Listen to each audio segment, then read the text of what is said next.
sure what to expect. I saw the trailer, and I thought it was going to be one kind of film, but it turned into a film more about family.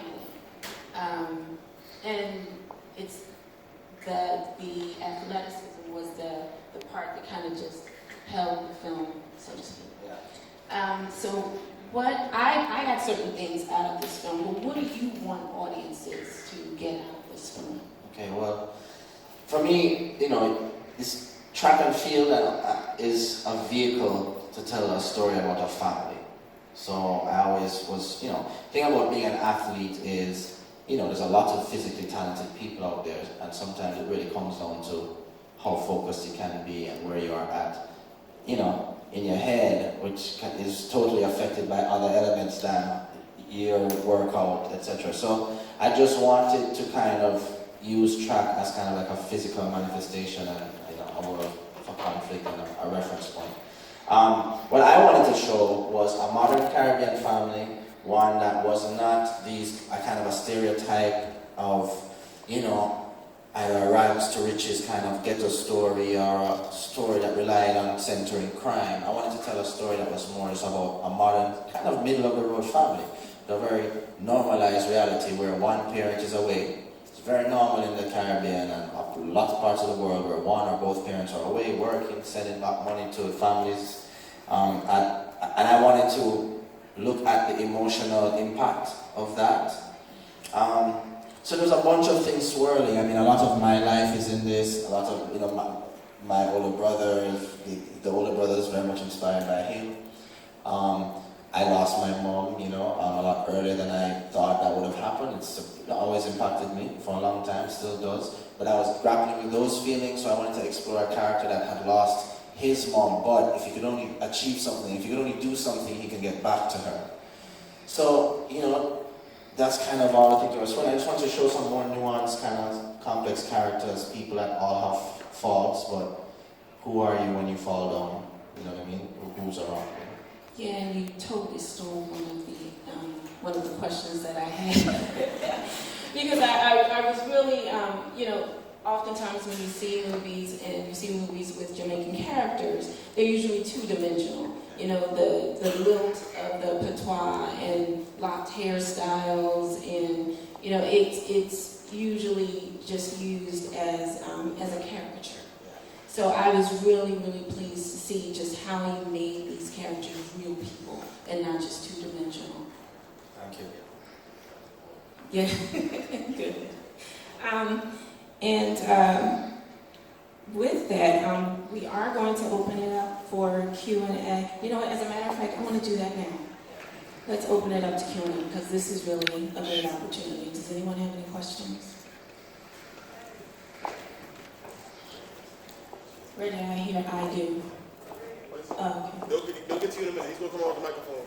Who has one? Right here. Oh.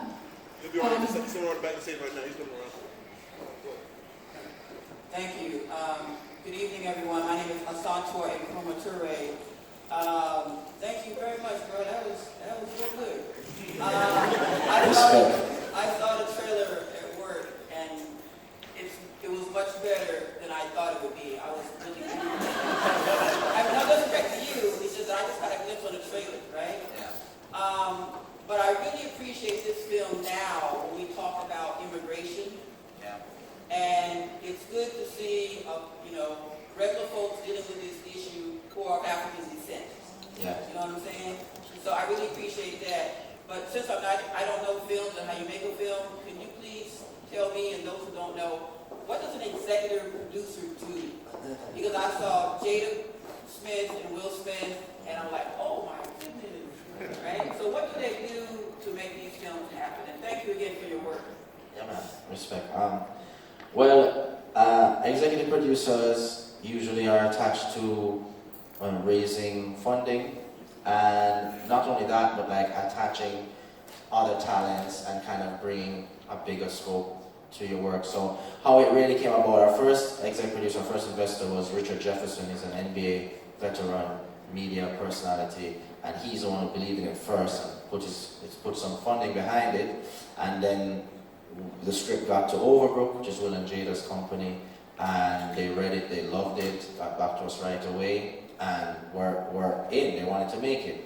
So, but then they're responsible for finding a certain amount of capital to make it happen, and anybody up there that you see with the executives or credit, some are involved in getting funding to make it happen on one level, but it's not just that, getting, to see actors like David Allen Greer and Lorraine, obviously when you have certain people involved, it's much easier to have those conversations, so, kind of an idea. Pay a lot of attention, you know what I mean? It gets people through the door sometimes, it just raises their interest, like, okay, what's going on here? And I feel like the point with this film is once you get through the door, you leave with a different experience, you know what I mean? Now it's about the film, I have a question. Is Will Smith as tall as he really looks, or is it just that Jada's that petite? I don't know, I think he's as tall as I ever thought he would be. I think it's about what you think it is. Hey, over here, the other side. Hi, so thanks for that. I'm Jamaican as well, but I left when I was younger. And you kind of answered the question I have, but I'm curious to hear from maybe like from the POV of the director, artistic choice. So much of the time, I remember growing up, we were always really irritated at Americans playing Jamaicans and not doing the accent right. And I'm curious about whether the choice to have David Allen Greer and what's her name? Oh, I love her. Lorraine Toussaint. Yeah, I love her as an actress. Like, was that to do with money, or was that? I mean, I'm assuming it did, but I would love to hear more of the thoughts of like what you had to compromise in order to get it made, because there are not a lot of Jamaican films by Jamaicans that that we have. And talk about the Jamaican film industry too. Like, who is in Jamaica making films besides you that you like, and what's the community like? Yeah. Yeah, well, first of all, there is like a real emergent Caribbean cinema movement. Jamaica has a lot of great talented filmmakers that are coming up. It's an organization called JAFTA, Jamaica Film and Television Association, where a lot of filmmakers get together, do work, find opportunities, etc. So it's very exciting times. In terms of talent, from the earliest part of the script, I knew I had Usain Bolt who's going to be a part of it, because I've done work with him and still do work with him in commercials and so. And we knew that there were roles that could be filled by international actors, etc. I mean, that kind of, it's not like you make a direct decision at one point in time. I mean, we could have probably just done this with our local actors as well. But that did also, for investors, for people to get behind it, there are things that look just more, it doesn't make an impact.